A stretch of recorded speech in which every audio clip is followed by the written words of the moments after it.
In the city of Savannah, under the warm Georgia sun, where Spanish moss hung from ancient trees like curtains of time, there was a small universe of forgetfulness and resilience called Harmony Square. There, amid the worn concrete and park benches that few remembered occupying, little Janie, just 4 years old, barefoot and dressed in a simple pink dress already faded with use, twirled to the sound of her own hands. Her movements were the pure expression of childhood, a spontaneous dance full of natural grace that seemed to spring from her soul, oblivious to the hardships of life that surrounded her. Beside her, with an attentive gaze and a heart divided between tenderness for her great-granddaughter and the weight of her 78 years, Mrs. Eleanor Brooks extended her wrinkled hand, not to applaud, but in the hope of collecting a few bucks to guarantee her next meal. Their lives were a daily struggle for survival, a silent testament to the extreme vulnerability that can lurk in the cracks of a historic and, for many, charming city. A few miles away, but in a world that seemed to orbit another galaxy, lived Michael Whitmore, a 7-year-old boy whose small shoulders bore the weight of a devastating diagnosis.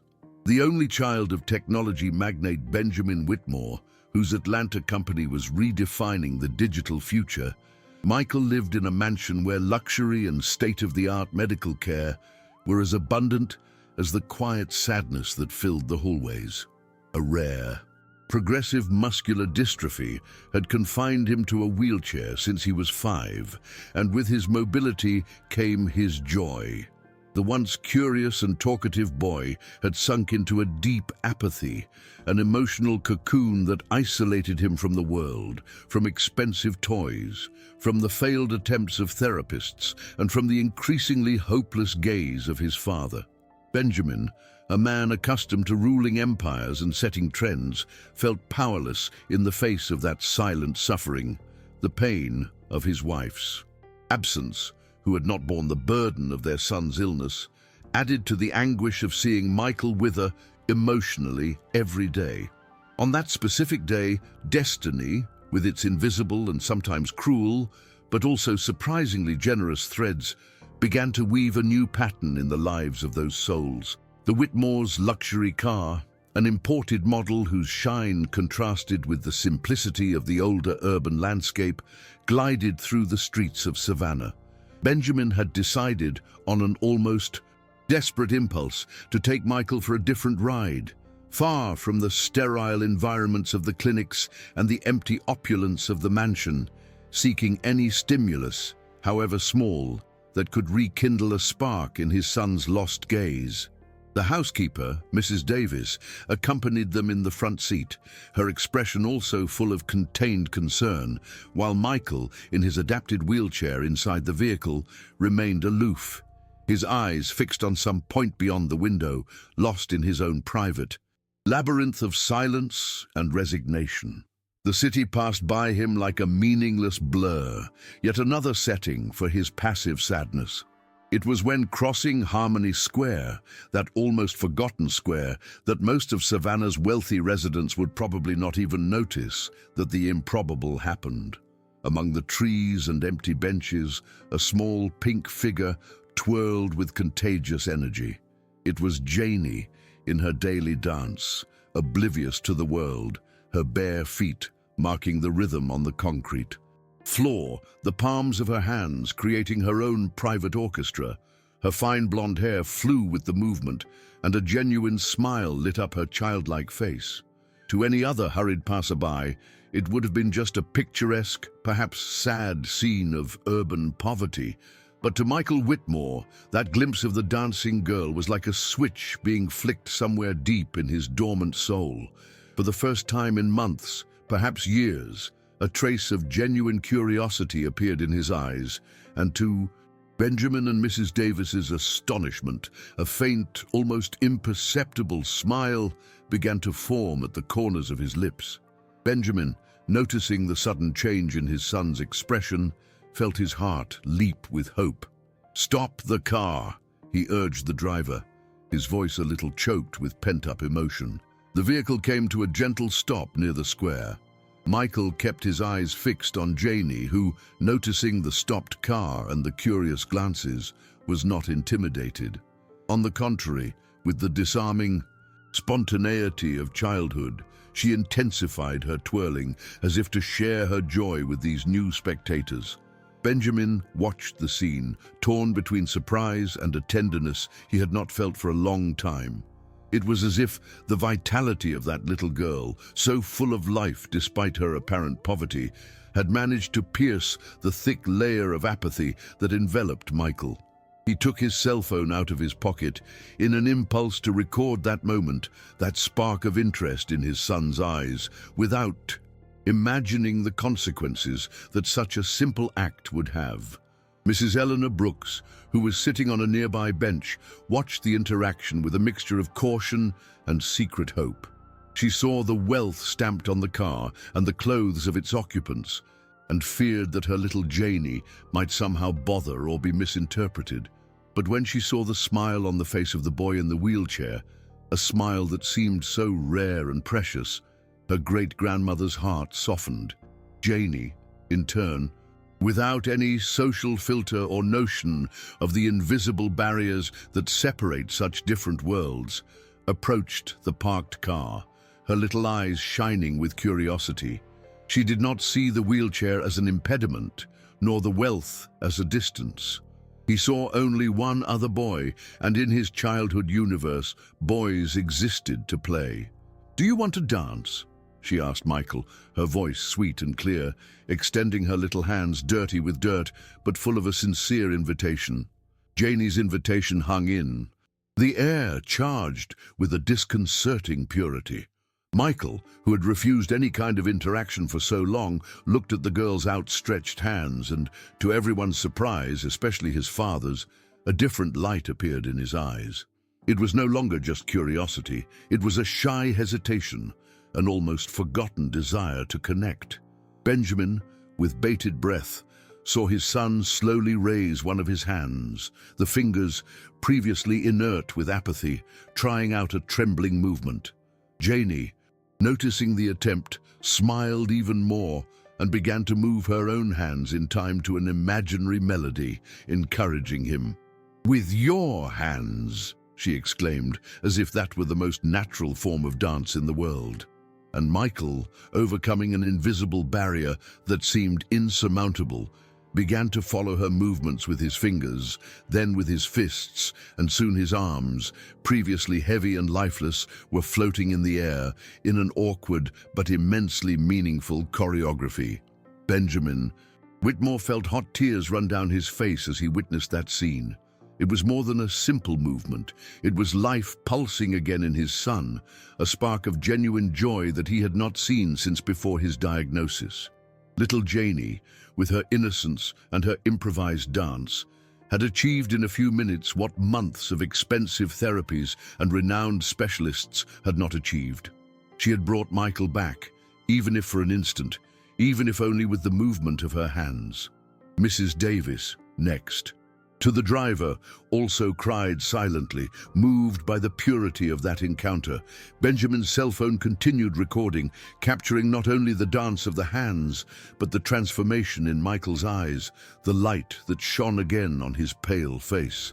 It was a sacred moment, a small miracle happening there, in the simplicity of a forgotten square, between two children from such different worlds, united by the universal language of dance and empathy.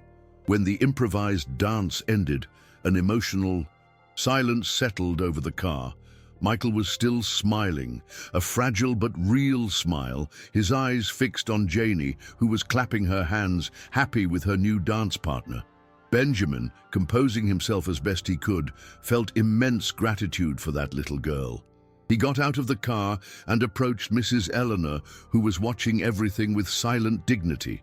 He thanked her profusely, his voice still choked, and insisted on leaving the elderly woman a considerable amount of money, a gesture of recognition for the immeasurable good that Janie had done for Michael.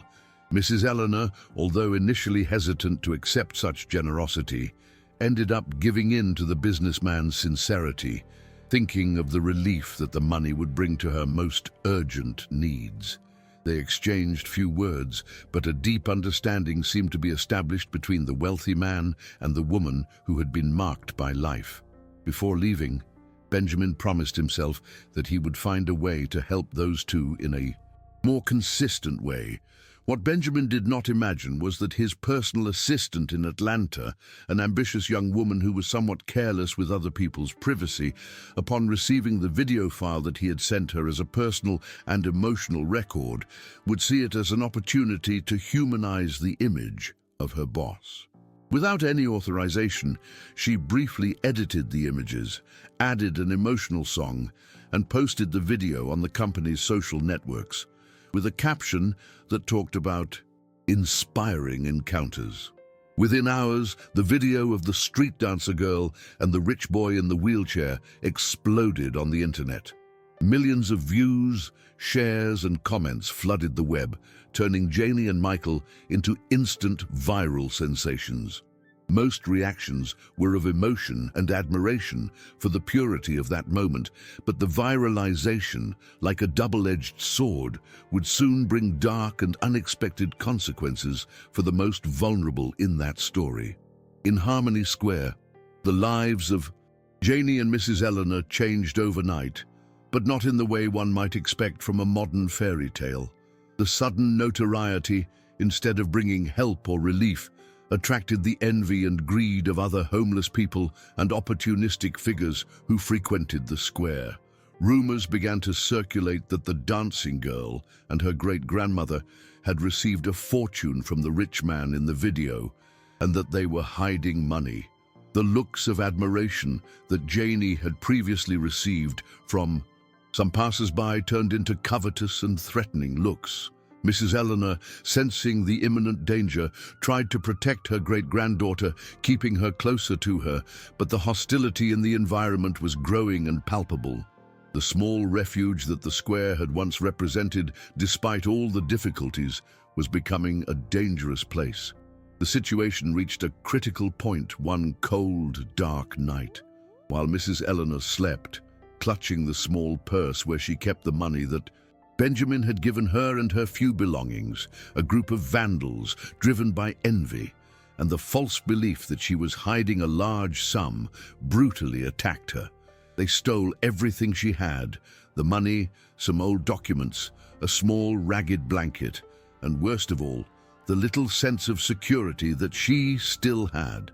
Janie, who was sleeping next to her, woke up to the screams and the confusion, and the scene she witnessed, her great-grandmother lying, injured and crying, would be etched in her childhood memory with the colors of the purest terror.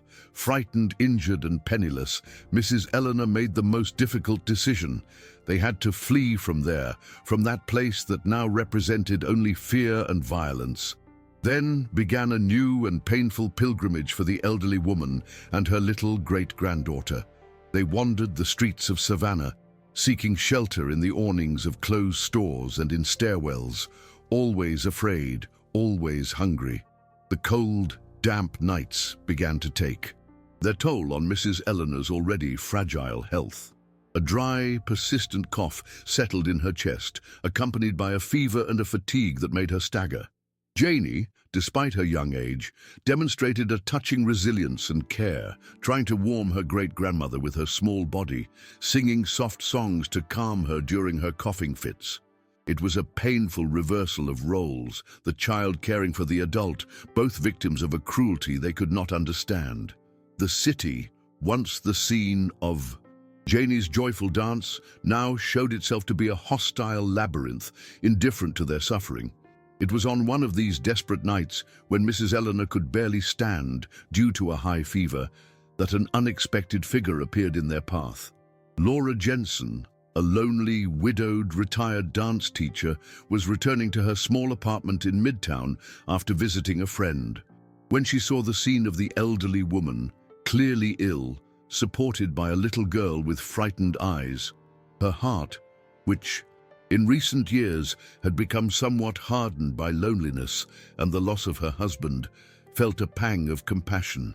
Laura was not rich, living on the meager resources of her pension, but she could not simply ignore her suffering. She approached cautiously and, in a soft, welcoming voice, offered her help. Mrs. Eleanor, suspicious at first, but overcome by exhaustion and concern for Janie, eventually accepted. Laura Jensen's small apartment, although modest, seemed like a palace to Janie and Mrs. Eleanor.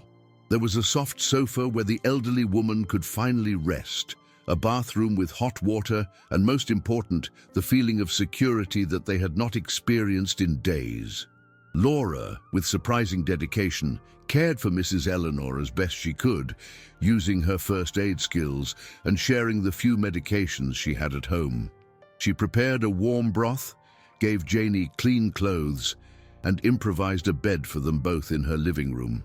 While Mrs. Eleanor fought the pneumonia that had settled in her lungs, Janie, now in a safe environment, began to show who she really was. All it took was for her to hear a soft song that Laura had put on the radio for her little feet to start moving, her arms to create shapes in the air, her eyes to shine with an intensity that Laura, as a former ballerina and teacher, recognized immediately.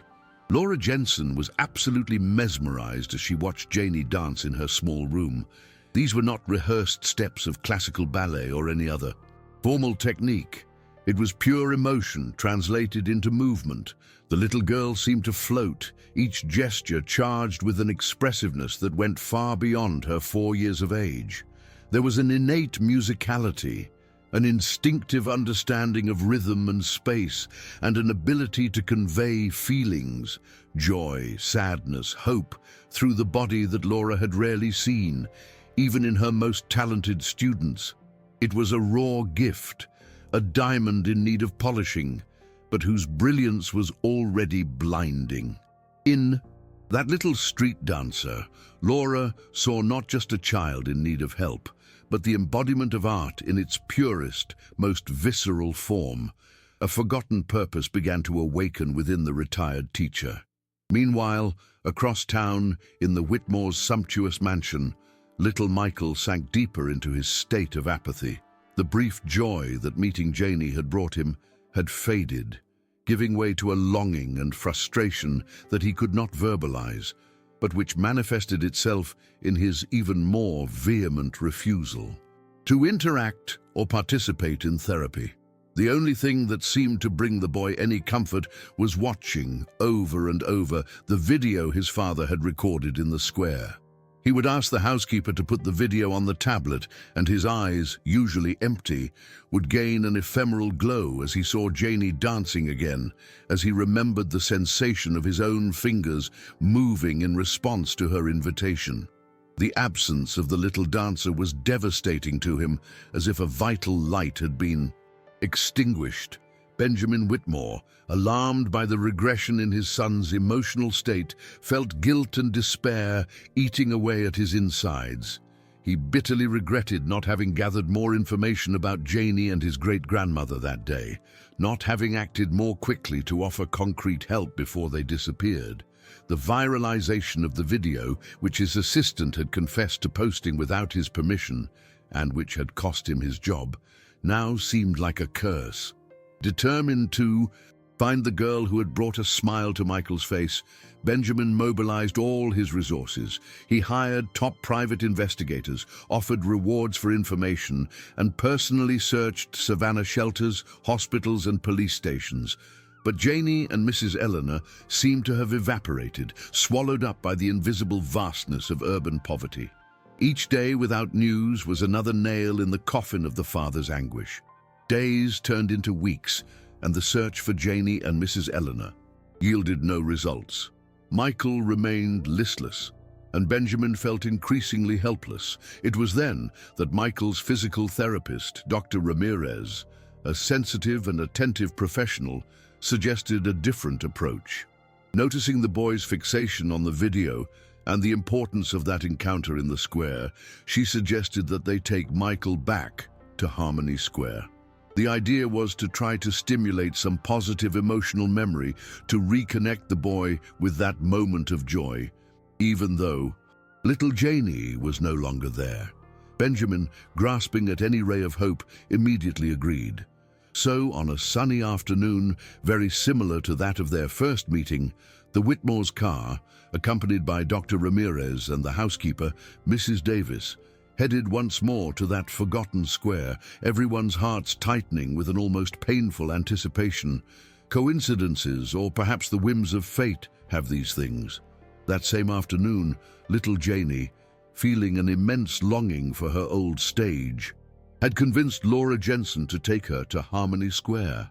"I want to show you where I used to dance, Aunt Laura," she had asked, with her pleading little eyes. And Laura, seeing the girl's melancholy, had not had the courage to refuse. They arrived at the square a few minutes before Michael's car. Janie ran to the center of the small concrete amphitheater, and even without music, she began to twirl, her movements now perhaps a little more restrained by shyness in front of Laura, but still full of that natural grace. It was at that moment that Michael's car stopped, and the boy's eyes, which had been scanning the square with almost non-existent hope, once again found the figure of the little dancer in the pink dress. A cry of surprise and joy, held back by weakness, escaped his lips. The scene that followed was one of those moments that defy logic and touch the deepest part of the human soul. Upon seeing Janie, Michael felt a rush of adrenaline, an urgency he had not experienced in a long time. Their eyes met, and recognition was instantaneous, a smile lighting up the faces of both children. And then, with an effort that seemed superhuman to all who witnessed it, Michael, who had barely been able to move the controls of his motorized wheelchair lately, pushed himself forward with his own hands on the wheels, moving the chair inch by inch toward Janie. Dr. Ramirez and Mrs. Davis held their breath. Benjamin felt his heart stop. Janie, seeing her friend's effort, ran to meet him, stopping a few steps away, waiting. The reunion in the center of that square was silent, but charged with an emotion that made the air vibrate. There were no words, only smiles, knowing looks, and the pure joy of two souls that recognized each other. Benjamin Whitmore, upon witnessing that second meeting, that demonstration of his son's willpower, felt a wave of emotion even stronger than the first time. It was proof that the connection between those two children was something special, something that transcended social, economic, and even physical barriers. He approached slowly, accompanied by Laura Jensen, who also watched the scene with teary eyes, recognizing in the brightness of Michael's gaze the same light that she had seen in Janie. The conversation between the adults was inevitable. Benjamin, with a choked voice, thanked Laura for taking care of Janie and his great-grandmother, explaining the desperate search he had been undertaking. Laura, in turn, told them about their situation, Mrs. Eleanor's pneumonia, Janie's extraordinary talent for dancing. There, united by concern and love for those two children, a new bond began to form. That same day, after ensuring that Mrs. Eleanor received adequate medical care at a private hospital paid for by him, Benjamin Whitmore made a proposal that would change everyone's lives. He took Laura, Eleanor, already a little better but still weak, and Janie to see his property on Tybee Island, an island near Savannah, known for its quiet beaches and natural beauty. The property's guest house, a spacious, comfortable, and fully equipped structure, had been empty for years since his wife left. With a generosity that surprised even himself, Benjamin offered that house so that Laura, Eleanor, and Janie could live with all expenses paid. In return, he had one request, almost a plea, that Laura, with her experience in dance, develop some kind of therapy for Michael, using art, expression, and connection with Janie as tools for rehabilitation. Benjamin's proposal was bold, and to Laura and Eleanor, almost unbelievable. Moving from the brink of poverty to a comfortable home by the sea with the promise of safety and care seemed like a dream, but there were hesitations. Laura felt the weight of responsibility to cure Michael, something that even the best doctors had not been able to do. Mrs. Eleanor, her pride wounded by her recent trials, was reluctant to accept such charity. Janie, however, with childlike intuition, seemed to understand the essence of the deal. She could be close to her new friend Michael, and that was all that mattered. After much discussion, weighing the pros and cons, and seeing the sincerity in Benjamin's eyes, and the renewed hope on Michael's face as he interacted with Janie, Laura and Eleanor accepted. It was a silent pact, formed not by contracts, but by mutual hope for healing and transformation. Moving into the guest house on Tybee Island marked the beginning of a new chapter for all of them. The peaceful surroundings, the sea air, the security of a home, and the absence of the most basic concerns of survival did wonders for Mrs. Eleanor's health as she slowly recovered from pneumonia and found new purpose in tending a small garden that Benjamin had planned for her. Janie explored every corner of the new house and the beach with the curiosity and joy of someone discovering a new world. And Laura Jensen, with a mixture of nervousness and excitement, began to design the first therapeutic dance sessions for Michael, observing closely his interaction with Janie, searching for the key to unlocking the boy's dormant potential in that connection. What had begun as a functional arrangement, almost a desperate agreement, quickly began to transform into something much larger, much deeper. The therapeutic dance sessions were led by Laura in a large room in the main house, which Benjamin had fitted out with bars, mirrors, and a special floor. At first, Michael would watch Janie dance, his eyes following her every move with an intensity that revealed both fascination and sadness at his own immobility. But Janie, with her naturalness and lack of judgment, did not let him be a mere spectator. She drew him into the center of the game, inventing movements that he could make with his hands, arms, and head. Laura guided this interaction masterfully, using music, colors, textures, and above all, the strength of the friendship between the two children to stimulate not only Michael's muscles, but also his emotions. And slowly, miracle by miracle, the boy began to respond. His movements became more coordinated, his expression more lively, and most importantly, the smile was once again a constant presence on his face. The transformation in Michael was visible and contagious. He was no longer the apathetic and isolated boy. He actively participated in the sessions with Laura and Janie, showed curiosity, asked questions, and even tried small choreographies with his upper body, accompanying Janie in her dances. This physical and emotional improvement had a profound impact on Benjamin Whitmore. He began spending more time on Tybee Island, adjusting his CEO schedule to attend sessions, to talk to Laura about her son's progress, to simply observe the soul-warming interactions between Michael and Janie. The emotional armor he had built after Michael's diagnosis and his wife's abandonment began to crumble, giving way to a more present, more affectionate, more human father. He rediscovered the joy of being a father, not of a perfect son by the world's standards, but of an extraordinary boy who taught him daily lessons in courage and resilience. Janie, in turn, flourished in that environment of affection and security. Benjamin, realizing her extraordinary talent and lack of any formal education, enrolled her in a prestigious private school in Savannah, providing transportation and all the necessary materials. The girl, intelligent and eager to learn, adapted quickly, although she missed her free afternoons dancing in the square. But that gap was soon filled. Laura began giving Janie more formal ballet lessons in the mansion's makeshift studio, and the little girl absorbed each lesson with impressive ease.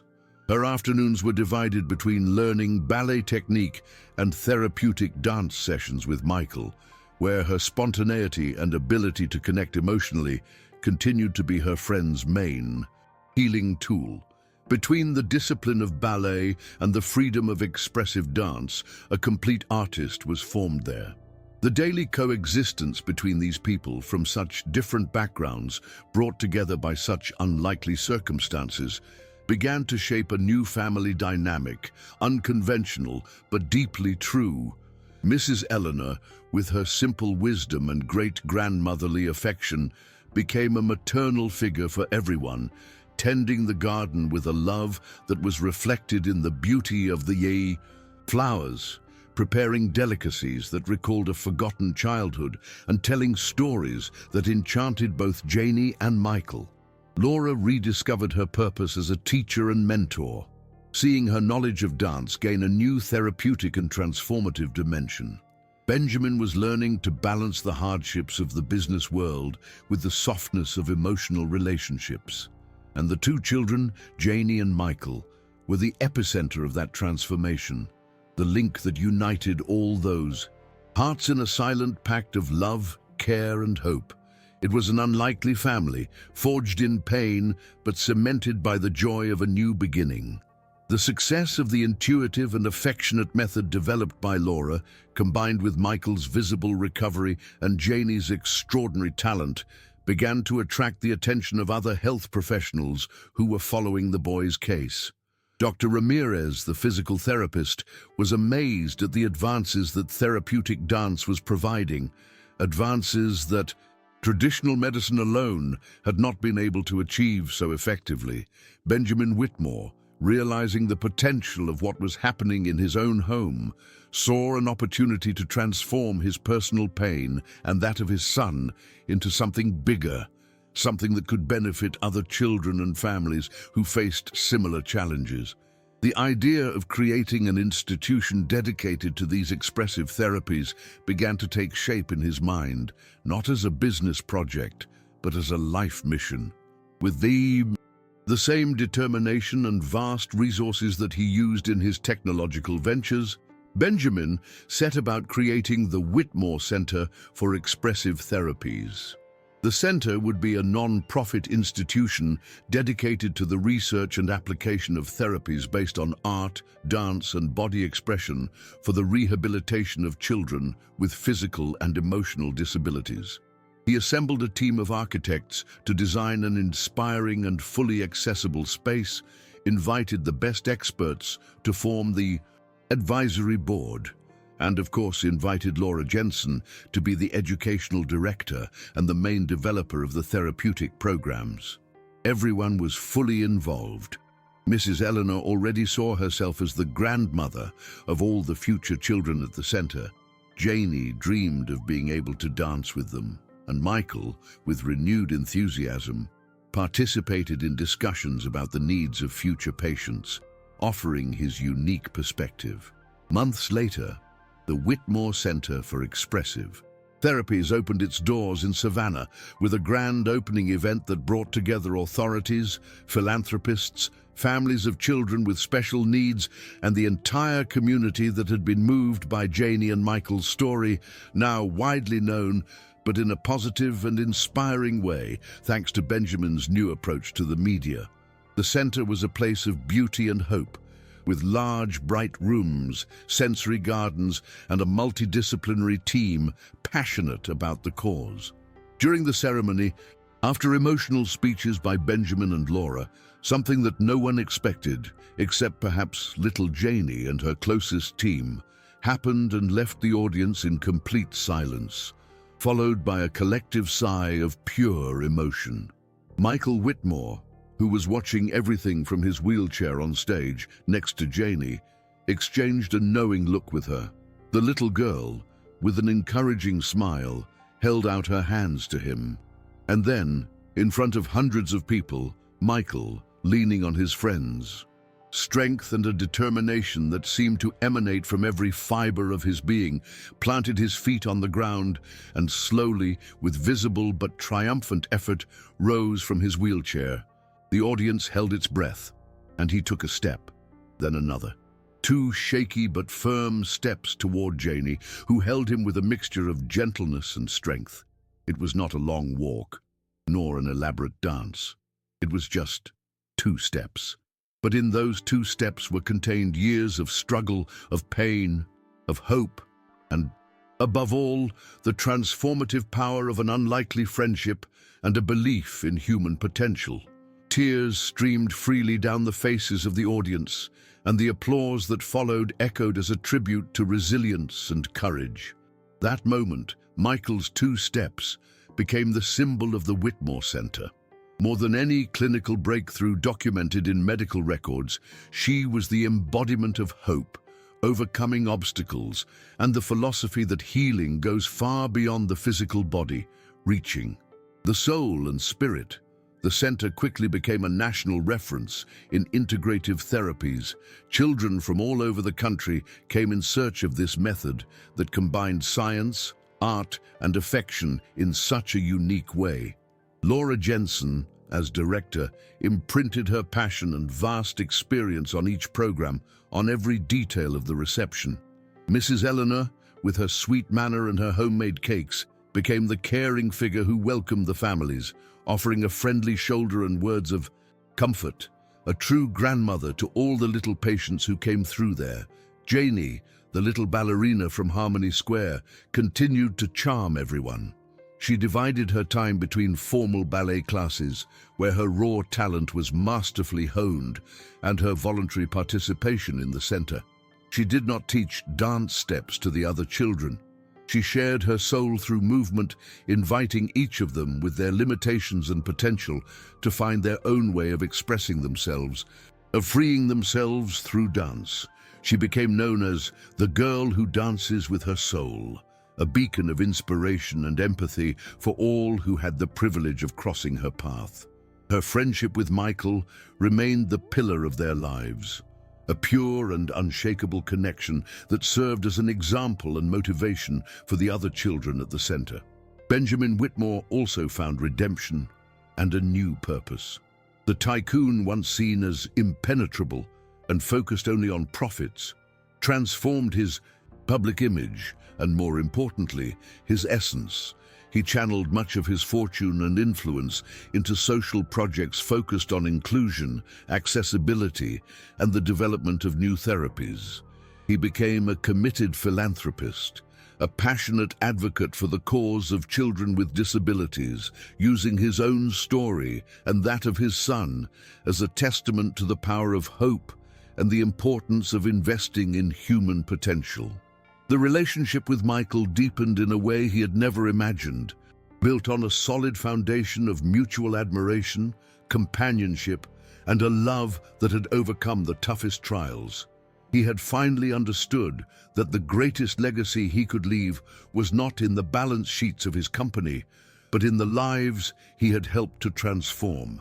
Time, that patient sculptor of destinies, continued to shape the lives of that unconventional family and of all those who were touched by their story. A year after the center opened, life on Tybee Island was a symphony of affection, learning, and overcoming. Janie's 6th birthday arrived, a date that for her had always been marked by absence and difficulty, but which would now be celebrated with the joy and love she so deserved. Benjamin organized a beautiful party in the gardens of the property, with all the friends from the center, from school, and of course, from that family that fate had brought together in such an extraordinary way. It was a celebration of life, friendship, and second chances. During the party, amidst the colorful balloons, the decorated cake, and the laughter of children, another of those moments that remain forever etched in one's fond memory occurred. The music began to play, a soft and cheerful melody, and Janie, in her flared birthday dress, looked at Michael with a silent invitation in her eyes. Michael, who had been making great strides in his rehabilitation in recent months, using crutches with increasing ease, smiled back. With the help of his crutches and the discreet support of his father and Laura, he stood up and walked to the center of the garden. There, in front of all the guests who watched with hearts overflowing with emotion, Michael and Janie began to dance. It was not a dance with complex steps or refined technique. It was the dance of the soul, the same one that had brought them together in that forgotten square in Savannah. Michael, leaning on his crutches, moved with surprising lightness, his arms following Janie's, their smiles intertwining in the air. Janie twirled around him with the grace of a butterfly, her movements expressing pure happiness. They were finally realizing the dream they had shared since their first meeting, to dance together as equals, celebrating the friendship that had transformed their lives and the lives of so many others. It was the image of overcoming, resilience, and the beauty that can emerge from the most unlikely encounters. The tears in Benjamin, Eleanor, and Laura's eyes were of pure gratitude. Janie and Michael's story, which began with a glance and a spontaneous dance in a dusty square, became a beacon of hope for many people. It showed that true miracles do not lie in instant cures or magical solutions, but in the human capacity to connect, to feel empathy, to find strength in vulnerability, and to transform pain into purpose. The meeting of those two children from such opposite worlds triggered a cascade of silent and real transformations, proving that small gestures, when filled with love and sincerity, have the power to change the world, one life at a time. The dance that brought together a rich boy and a street girl now echoed through the halls of the Whitmore Center, transforming the lives of countless other children. Mrs. Eleanor Brooks lived her final years surrounded by the love of that unlikely family and the admiration of everyone at the center, where she was a constant and comforting presence. She passed away peacefully, knowing that her little Janie was safe, loved, and on a path of light, spreading her art and compassion throughout the world. She left behind a legacy of her quiet dignity, her resilient strength, and proof that a great-grandmother's love can be the foundation for the most extraordinary dreams. Her garden on Tybee Island continued to be lovingly tended by all, a living symbol of her presence and her love for nature and the simple things in life. Laura Jensen found in her work at the Whitmore Center the professional and personal fulfillment she never imagined. The retired dance teacher and lonely widow became an international leader in expressive therapies, publishing articles, participating in conferences, and most importantly, touching the lives of hundreds of children and families.